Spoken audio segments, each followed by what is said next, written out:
What up, man? I'm back, man. Y'all know what it is. Your boy Big Boosie, man. Y'all already know, man. I come to you with the real reality. Real positive talk. Gotta get to you raw. Sometimes I gotta give it raw how I see it. You know what I'm saying? That's what it's all about here on Street Knowledge Podcast, man. Make sure y'all subscribe. All my newcomers, subscribe, share. Hit that Cash App at I am Big Boosie, BOOTSIE. Keep these things rolling for y'all. And once again, oh yeah, y'all can't forget, man. Y'all gotta get these. That Chiba. It's the new rolling papers, man. Everywhere, man. Y'all go ahead and get that. Y'all go ahead and hit that up. Y'all can hit the QR code.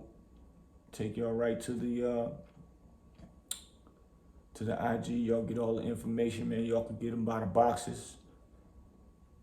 But it goes best with that good gumbo and the best tobacco products out, man, because it's premium paper and it gives you that smooth inhaling. The taste, how everybody like it. It all complements itself. It complements each other. So yeah, I want to get into some things, man. I want y'all opinion on this. Like everybody know, my podcast is not the podcast for the drama and the beefing with each other back and forth, but we all one for calling things out, so to say, when we see it. And I want y'all opinion on it, and let me know what y'all think. And I was watching the Vlad interview on the Math Hoffa joint. And one of the segments came up about R. Kelly, and he don't want to support R. Kelly as far as him interviewing him because of it would name names. R. Kelly would name names that's involved with the situation, and he wouldn't want to get himself in the middle of none of that stuff, which I'm trying to figure it out. Y'all let me know. If by R. Kelly mentioning names of that's on his case that's already mentioned anywhere, or anyway, all over the place on a whole bunch of other platforms, how would that affect Vlad? And why would it affect Vlad if R. Kelly's talking about it? How could they sue Vlad? Let me know if I don't know what I'm talking about. I'm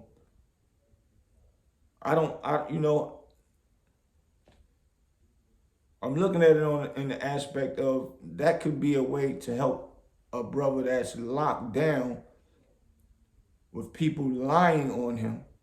Because it's obvious, it's out in the open now that the women lied. It's out in the open. Text messages show he didn't have sex with the girl. She was 17. He even was really looking like he was trying to sex her. And still spent $20,000 on the girl, the Clary girl. It showed like all the other girls was forced to testify on him through the prosecutors. They put pressure on him, sent marshals to one of the girls' house and told her if she don't testify, she will get locked up, basically. So that's the only reason why she went. She said she didn't want to do it. She didn't want to testify. She wished this whole shit go away. Excuse my language. So me just wondering, why wouldn't Vlad want to interview R. Kelly based on his case? He said he wanted to interview R. Kelly. The idea that he has for interview is for R. Kelly's music. That's what he want to interview for. So y'all tell me, man, who would be in jail, in prison, facing 30 years with a great catalog of music? If it was you, put yourself in them shoes. Would you want to talk to anybody about your music at this point right now? I'm trying to figure that out. And Vlad has a platform that can actually help the brother. So then he goes on to say to Math Hoffa, he really believed R. Kelly did it. He really believes R. Kelly did mess with Aaliyah when she was 15, and he don't like that. So for that being said, with him messing with Aaliyah, he wouldn't interview a person like that on his platform. And I'm trying to figure out, everybody knew that it wasn't a secret that he was with Aaliyah. He wasn't charged with nothing about Aaliyah. None of that. And like I tell people, I would never condone a grown-ass, old-ass man dealing with a young minor. But like I was saying, it'll be so many people really that will go to jail for messing with minors. That don't make it right as far as R. Kelly. But back then, in New York State, New York City, in them 80s, and that law was out, but that law wasn't pushed. Ain't nobody was thinking about that law. In New York City, we used to smoke blunts in front of the police. Not me, because I'm not a smoker, but I'm just saying. Even if I was, you could smoke weed and police look at you, there's nothing. You could drink beers, niggas walk around with 40s in their hand from blocks to blocks. That was nothing. Giuliani came in and cleaned that up in the late 90s. Used to piss anywhere. Police ride by, see you pissing, is nothing. You get caught pissing now, they jumping out on you. That's a fine. You can't walk smoking weed. But now they smoke weed because it's legal now. But back then, it wasn't nothing. And back then, the older dudes used to come to our school and holler at our young girls. They getting in the cars, breaking out with them.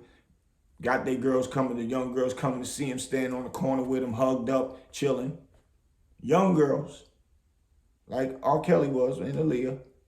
This is a fact. It was not frowned upon at all until they made the law and started forcing that. Well, the law was already made, but they wasn't forcing it. They didn't care about none of that shit. But once they enforced the law and start bringing up statutory rape on people and stuff like that, a lot of celebrities been getting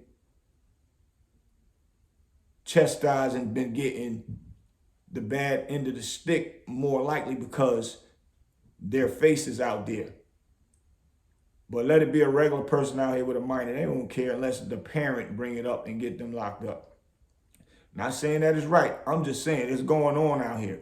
Just so happened R. Kelly got caught up with dating Aaliyah at a young age. Like I said, back then, Chicago, New York, LA, all them girls, and not only that, a lot of people was dating them young girls, but not only that, them young girls was ahead of their time.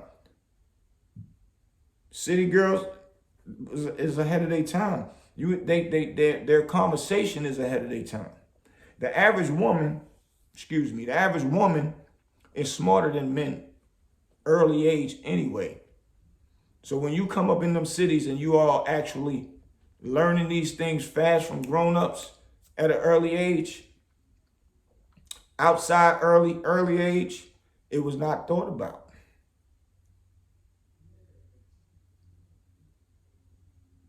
So I'm just only saying that to say, I don't see why, I don't see why Vlad would want to say that he believed that R. Kelly was messing with Aaliyah. That was his girl, his wife. So what kind of excuse is that? Now, I'm only saying it, and I have no gripes with Vlad, none at all. I'm just stating my opinion about the situation.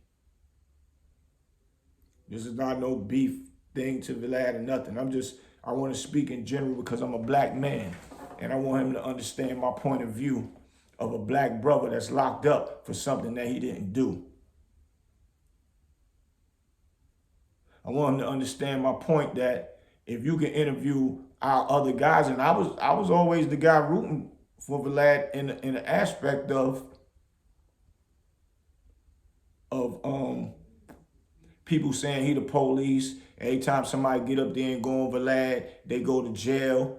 I was on Vlad. I didn't go to jail. My homeboy brought me up there with him, Unique Mecca Audio. He spoke about drugs and all the drugs he was selling, 25 keys a day and sending 250 keys down to Virginia. He ain't go to jail.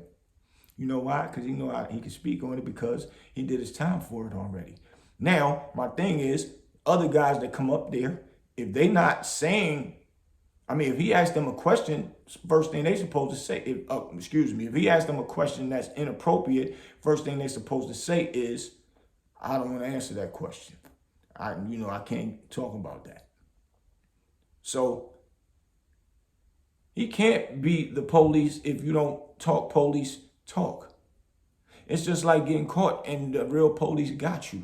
Y'all start running your mouth. Shut the fuck up. Excuse my language. But that's the name of the game. So if you up there with an interview, just talk regular stuff. You can't go to jail if you're not answering police questions. He's gonna ask questions like that if you are the person that's known for whatever he's asking you about. Anybody that would have you on their platform will ask those people those questions. It just so happened Vlad is just a big podcast. So it goes to a lot of places, a lot of people. It is what it is at that point. So it's the same thing with Vlad. They call you the police, they shun you and all of that stuff because other people tell on themselves. So now you gonna shun R. Kelly because people is saying things that now is proving that is not real and is not the truth. And now you gonna go and shun him the same way you being shunned and you saying you're not the police. Why would you do that? You wouldn't put that man in your shoes or you in that man's shoes if you was behind those bars. Right now, if you was behind those bars, locked up for women saying what you actually did not do to them and you know you showed them a good time. One of them went and stole money out of your house after she went on Gayle King and said that she was cool with R. Kelly. He's doing nothing to them. Her parents is doing it for money. She said all that, and now once she realized, hey, she went and stole money, she might as well get down with the bandwagon, and now goes back on Gayle King and said R. Kelly coerced her into how to say that stuff when she was on there for the first time. And now she's there to tell the truth. So it's floating everywhere, Vlad. It's floating everywhere. Of all of the things that he did not do that he's accused of, all the innocence, like it's there clear as day, bro. And I'm not understanding why you wouldn't promote him on your platform. And a lot of other people are. Choke, no joke, broke everything down. He read the whole transcripts of the papers of the actual text message that the mother was helping and typing to make it look like it was her daughter typing that, to talk grown-up language to that man, telling her how to sex this man, sex him slow. It shows that he wasn't even staying in the same room or hotel as she was. It's showing that he was in the studios and mother was asking where she at, where you at, why you ain't with him. Oh man, you need to do this to him and do that to him. Bro, why you wouldn't want to help a brother like that? That is being railroaded in front of the public eye. They got 30 years, my brother. Why wouldn't you? You interview everybody else and ask the tough questions. You just interviewed that guy, the young guy that got killed. He was up there and he asked the questions that might could have had you in something by him naming those names of the dudes, which was his ops, I guess. That can have you in something on the streets.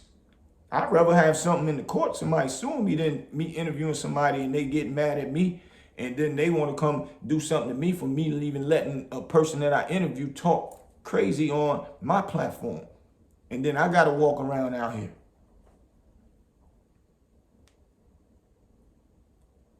So I'm not understanding. The man is in jail for something he didn't do, that people lied on him, and now they sued him, got his money. He's in jail. The prosecutor had the jail people, the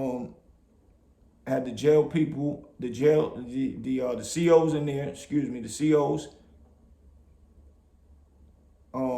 recording his conversation with his lawyer. You know that's a no-no. That's all the way against his rights as a person. It's lawyer,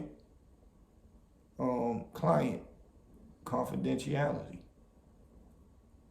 That's a lawsuit to the jail within itself when he come home. He's in there, for some he ain't doing. People took his money. They out riding around and flossing after all his hard work of what he's done and put in. They showed the film, said that film with the person peeing on it was not him. Looked like it's more like his brother. They just wanted you to have the structure, the look of the structure of his body, and the girl that you could see the girl more than anything. They ruled it out. And I'm only saying this right now, not to protect somebody that might have done something with little kids, but if I see the evidence and it's showing what's right, I roll what's right. Because I've been behind them bars before. And I know what it feels like.